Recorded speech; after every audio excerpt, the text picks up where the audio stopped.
Despite the fact that there are important NGO workers toiling for the good of nations across the globe, there are some ill actors with hidden agendas.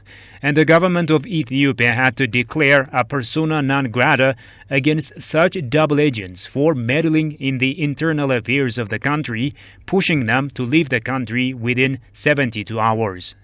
ETV approached Joe Miklosi, who was the former Colorado representative and international development executive, for his views on the measure taken. He says the move is healthy, as some NGO workers are bad actors in the name of good work. Now, what I think is interesting is I know there's a healthy skepticism by some for the international development community to come in and work on, healthcare systems, strengthening projects, food security projects, and other things to eradicate poverty. I've devoted a third of my career to working in that sector. On a side note, I used to work for 8 years for an amazing NGO or nonprofit organization called Project Cure that actually helped equip over 100 hospitals with life-saving medical supplies and medical equipment in hospitals throughout the country of Ethiopia, from Gondor to Addis to all over. And again, that was just Americans dealing with Ethiopians to provide hospital beds and other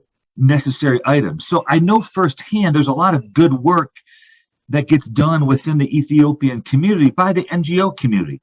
Having said all that, I know there's a healthy skepticism that there are some dark actors that might be using NGOs to try to infiltrate Ethiopia. Regarding the formation of the new government in Ethiopia, he has called on the diaspora communities to play a constructive role by tapping into their huge potential.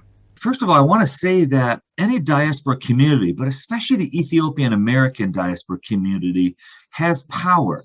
As a former elected official, I'm a former state congressman from the state of Colorado. And I'm telling you, when you represent hundreds of thousands of people, when you go to town hall meetings and talk to individuals, they have power, especially when they're coalescing and grouping together. As the old adage states, there's strength in numbers.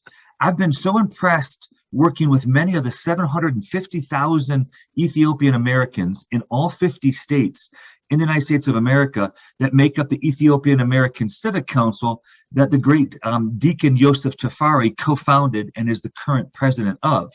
And I've seen as they work in all the congressional districts, in all the states to influence United States senators, there's incredible power that this diaspora community has here in the United States to influence the Biden administration on things like AGOA, the African Growth Opportunity Act, and how Ethiopia should remain in it, as well as influence members of Congress, even those that don't serve on a foreign relations committee, because these members of Congress and the Biden administration do pay attention. They may not always agree, but it does influence their way of thinking.